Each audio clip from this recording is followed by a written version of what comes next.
So long as we are Chalcedonian Christians, we are committed to there being natures. There are such things as natures.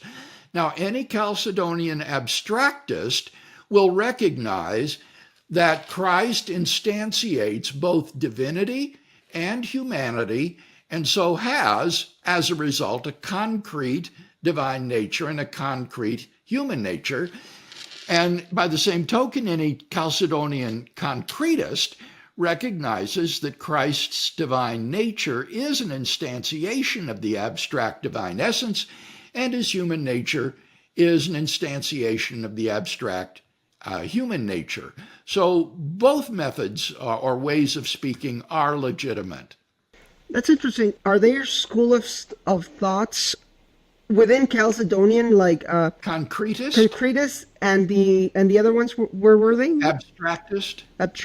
Okay, so those are school of thoughts in Christian philosophy? Yes. As you mentioned earlier, Timothy Paul, in his fine defense of the coherence of Chalcedonian Christology, adopts a concretist approach to the divinity and humanity of Christ. By contrast, Richard Swinburne is very emphatic on using an abstractist approach to Chalcedon, and either approach is legitimate.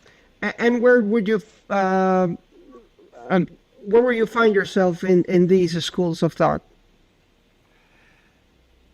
Well, as I say, I think they're mutually implying. Okay. So since I do believe in natures, I think that there, for example, let's take God, that God is a concrete object, and that he instantiates this abstract divine nature called divinity or deity. Got it. Okay, let's go to the next question. Now, I guess maybe I should just add, I don't know if this is for clarification or if this muddies the water, but when I speak of these abstract natures, I don't really think that they exist as objects out there in the world. I'm an anti-Platonist.